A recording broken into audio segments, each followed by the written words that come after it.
تو یہ بات یہاں سے شروع ہوئی قسطوں کے کاروبار سے. ابھی کچھ دن پہلے تنظیم اسلامی کے کچھ لوگ آئے میرے پاس. تنظیم اسلامی بہت اچھا کام کر رہی ہے درس قرآن. میں نے بتایا دنیا میں کوئی بھی تنظیم ایسی نہیں ہے جس جو 100% صحیح ہو. تو میرے اس بیان کا یہ مطلب نہ لے لیں کہ میں تنظیم اسلامی کے خلاف ہوں.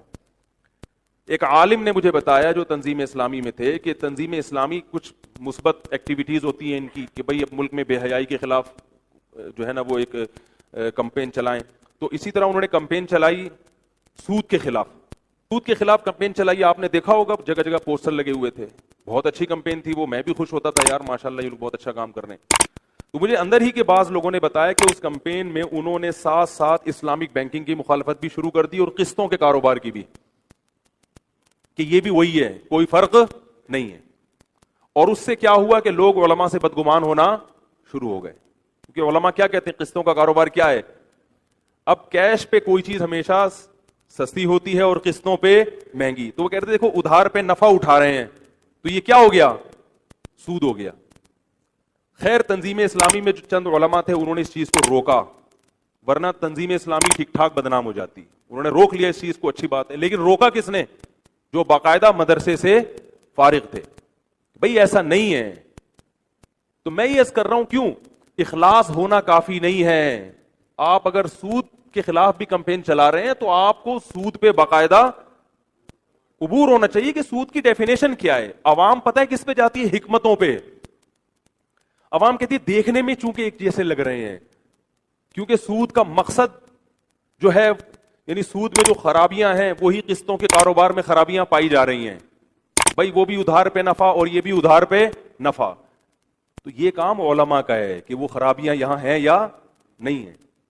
بعض کہتے ہیں انہوں نے ہیلے اختیار کیے ہیں. تو یہ علماء جانتے ہیں کہ کون سا ہیلا جائز ہے اور کون سا ہیلا. عوام کے پاس یہ حیرت کی بات ہے کوئی ڈاکٹروں کے کام میں ٹانگ نہیں اڑاتا, حکیموں کی فیلڈ میں کوئی ٹانگ نہیں اڑاتا, انجینئر کے کام میں کوئی ٹانگ.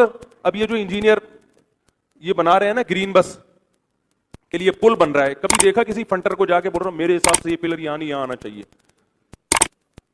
قرآن حدیث کی روشنی میں؟ وہ بولے گا جا بھائی اپنا کام کر یار. کوئی بھی نہیں سنے گا. سعودی عرب میں بھی نہیں سنتا کوئی. کہتے ہیں نا سعودی عرب جو ہے نا بالکل قرآن حدیث پر عمل کرتے ہیں, وہاں بھی مفتی کا فتویٰ مانا جائے گا.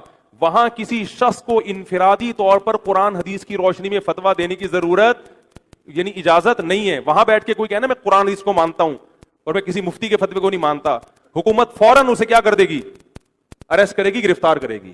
تو کون ہوتا ہے یہ اتنے جو ہم نے ادارے کھولے ہوئے ہیں, یونیورسٹیاں کھولی ہوئی ہیں, یہ بیکار کھولی ہوئی ہیں.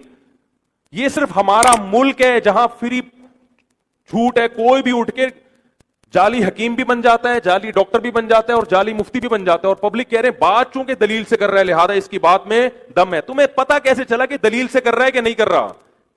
تمہارے پاس اتنا علم کہاں سے آ گیا؟ تمہیں کیسے پتا چل گیا کہ یہ جو بات کر رہا ہے یہ واقعی مستند ہے؟ دیکھو دلیل کو پہچاننے کے لیے بھی کچھ صلاحیت ہونی چاہیے. آپ کو پتا ہونا کہ دلیل کی قسطوں کا کاروبار سود وود نہیں ہے. تو یہ جو کہتے ہیں نا کہ سود ہے اور اس میں یہ تو ویسے ہی ہے, اس کی اتنی بیوقوفوں والی دلیل ہے یہ اس کو سود قرار دینا. بھی میں اس پہ جاؤں گا تو بات یہ جو قرآن میں آتا ہے نا احل اللہ البیع وحرم الربا, جب سود حرام ہوا ہے نا تو مشرکین نے یہی اعتراض کیا تھا کہ قسطوں کا کاروبار تو جائز ہے بھائی اور سود حرام ہو گیا. تو اللہ نے اس پہ آیتیں نازل کی احل اللہ البیع, بے حلال ہے کیونکہ اللہ نے حلال کیا اس کو, چاہے وہ قسطوں پہ ہو یا کیش پہ ہے تو وہ بے. جب خرید و فروخت کا ایگریمنٹ ہے تو وہ جائز ہے, اور ربا کیا ہے؟ حرام ہے. تو یہ تو آیت کا شان نزول ہی بتا رہا ہے کہ جو بے ہوگی وہ حلال ہوگی اور اس کے علاوہ جو سودی ایگریمنٹ ہے وہ کیا ہوگا؟ حرام. دوستو اس طرح کے اچھے بیانات سننے کے لیے ہمارے چینل کو سبسکرائب کرو اور ساتھ بیل کا آئیکن پریس کر کے آل سلیکٹ کرو. شکریہ. پھر ملیں گے نیکسٹ ویڈیو میں. اللہ